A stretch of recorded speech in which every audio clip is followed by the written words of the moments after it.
over this landscape.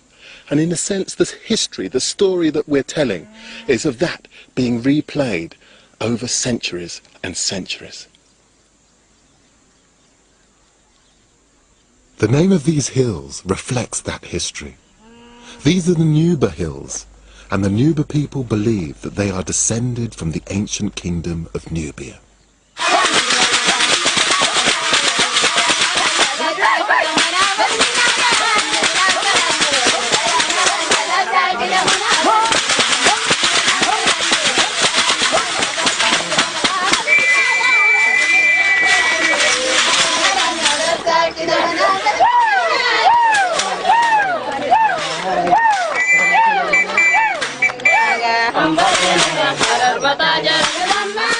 I've come here with Shaza Rahal, educated in Britain, but a member of a traditional ruling family here.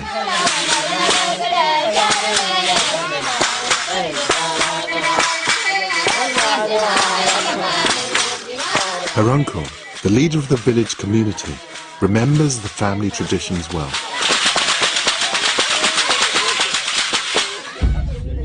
أنا اسمي محمود إبراهيم تولي. تولي ده جد جاي. He comes from a royal family. They arrived many years ago. And many years ago, how many years might that be? قبال كم سنة لمن ده حصل؟ الكلام ده يعني الحروب بتاع. This is roughly around 300 years ago. Their tradition says that they originally came from an area near Merowe, that ancient Nubian city, more than 500 miles away.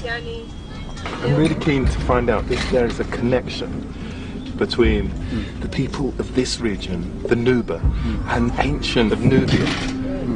I'm just really keen if this very much living place has a connection with that old mythology. هم النوبيان في مصر أيوة. والنوبة في الشمال أيوة. والنوبة في الجبال أيوة. كلهم واحد اتفرقوا. They're all the same people. They just separated. So there's some that stayed in Egypt, some came to Sudan, and الباقي مشوا وين؟ الباقي فضلوا وين في مروي.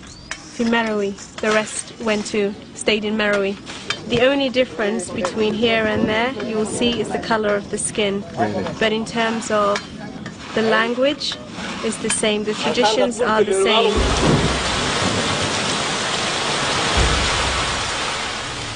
Can there really be a connection between the people in this region and the ancient civilization of Nubia, born more than 7,000 years ago to the sound of a rock gong?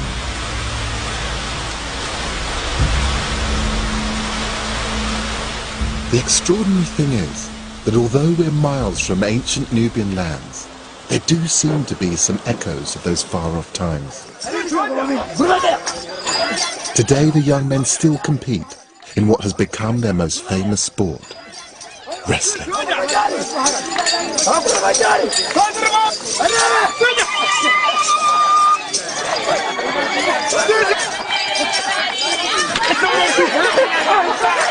The wrestling's in just the same style as in the pictures from 1500 BC that Mahmud showed me at Jebel Barkal.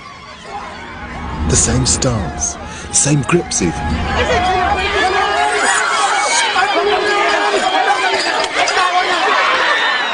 Can I finally get to grips with this ancient civilization I've been searching for? I have to have a go.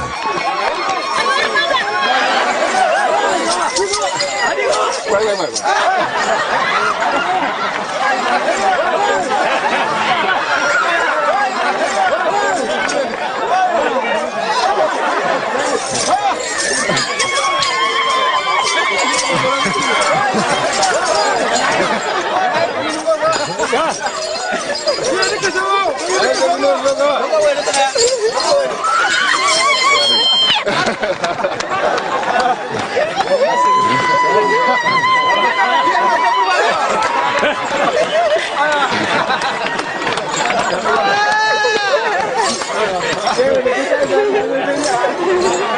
It's just amazing.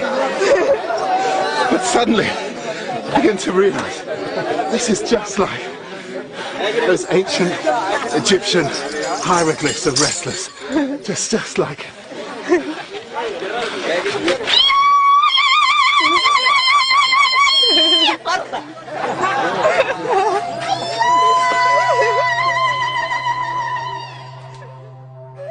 Of course, the similarities in style of their wrestling may be a coincidence.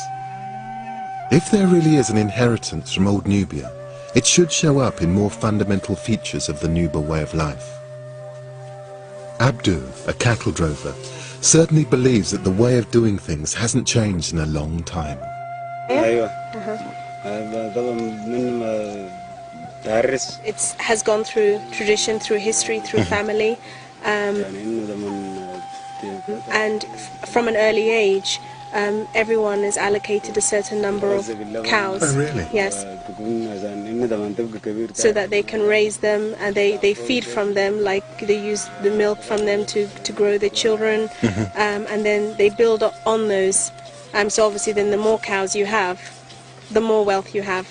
So cattle are absolutely integral to politics, to culture, to weaving the whole of this community together. Yes.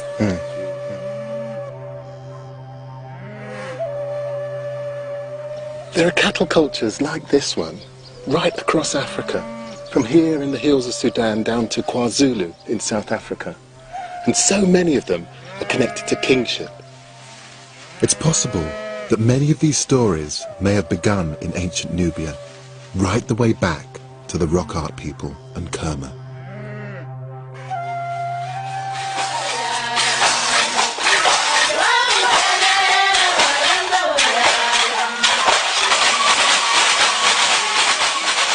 The Kambala is the Nuba's most important dance.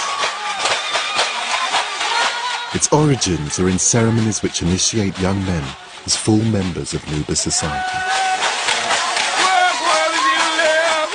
These headdresses are made out of cattle skulls. And I'm struck by something. At Kerma, the great burial mound was surrounded by 5,000 cattle skulls, just like these. Perhaps they were once the headdresses worn by dancers at the king's funeral.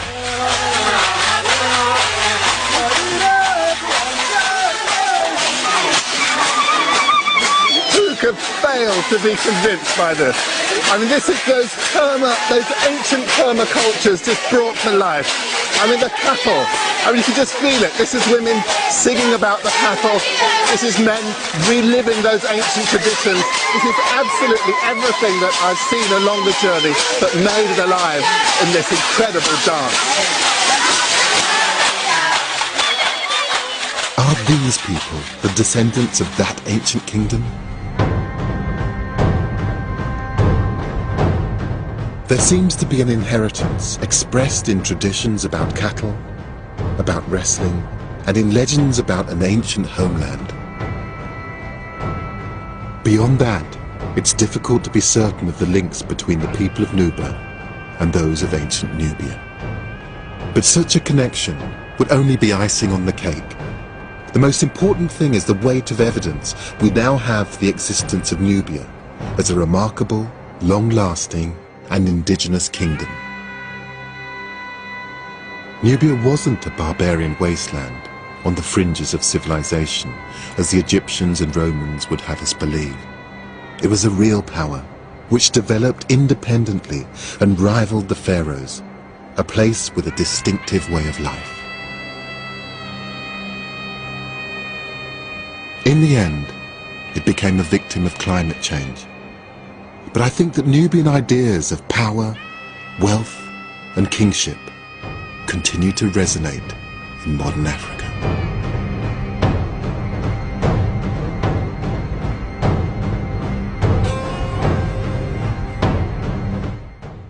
We're setting off on a journey of discovery in the wake of Egypt's first female ruler tomorrow here on BBC4.